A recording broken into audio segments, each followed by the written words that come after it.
Hey everybody, this is Nate doing another day hike adventure. Today has definitely been an adventure so far, and we're not even really on the trail as I plan to hike it yet. So I'm hiking up hopefully Mesa Gallina, which is a P1K. That's a peak of 1,000 feet of prominence or more. It's in central New Mexico, I'd say about I'd say west southwest of Albuquerque. You can actually see it. It's a pretty prominent feature in the mountain skyline to the west. If you're kind of in the foothills, you look out, obviously you can see Mount Taylor almost anywhere in Albuquerque, but you look out, you see Ladrone Peak, and then north of Ladrone Peak is Mesa Gallina.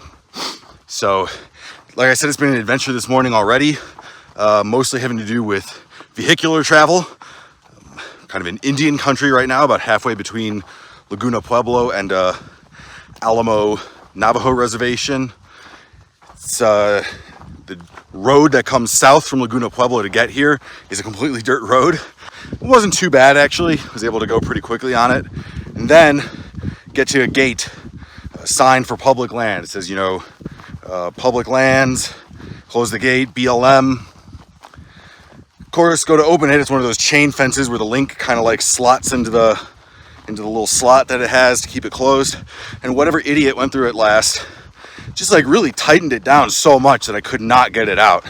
Sat there and beat on it for probably 30 minutes trying to get it out. Eventually I was able to get my tire iron around the bolt that held the chain to the fence, unscrew it just a little bit, just enough to give me that much extra slack to get the chain off, but definitely wasn't happy about that.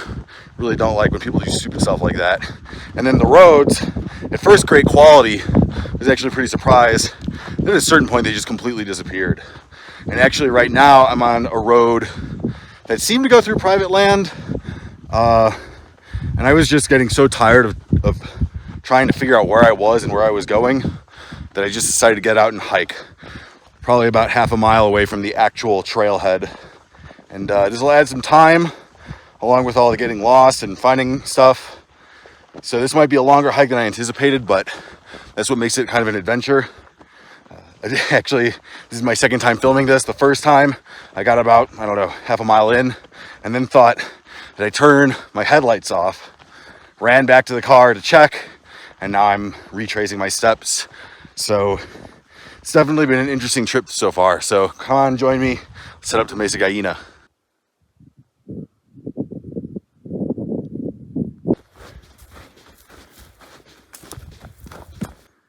Right now, my goal is to follow parallel to this wash, which is pretty sandy and kind of difficult to hike on. Go up here and probably follow that shoulder to the left or right, depending on how it looks when I'm up there.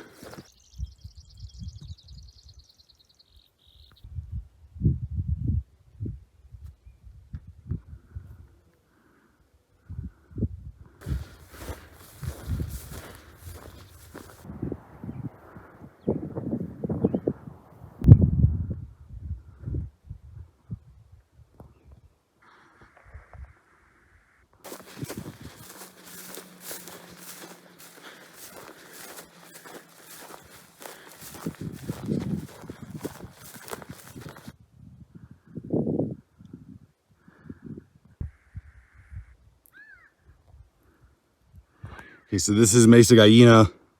The high point is like way over there.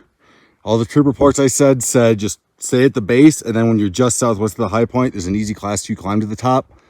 So I'm gonna defer to them, even though this looks like pretty doable. I'm just gonna defer to them and do what they say, because they probably know better.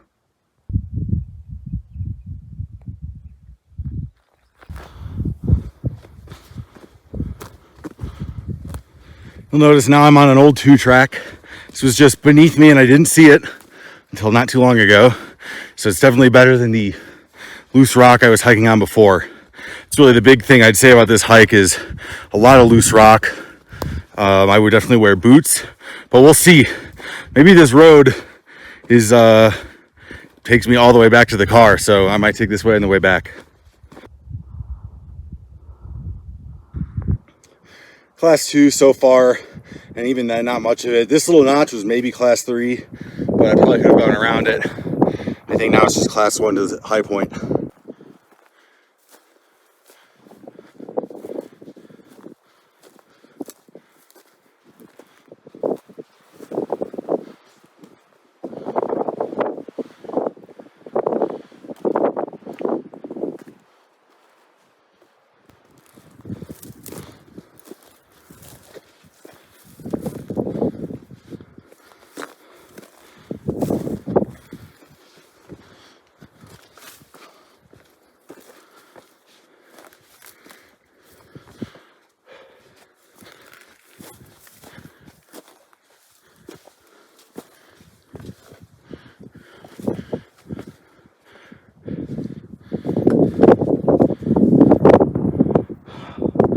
there's a benchmark up here. I'm gonna guess this is the high point.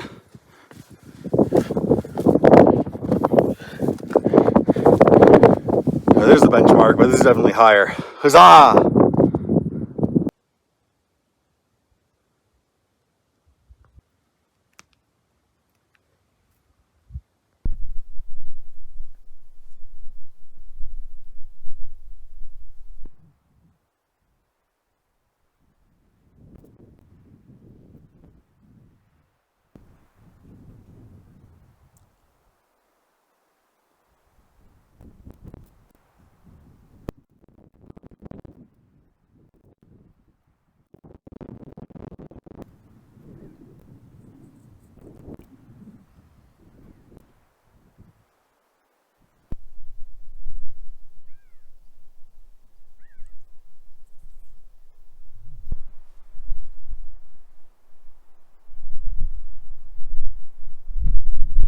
This is a really fun trip.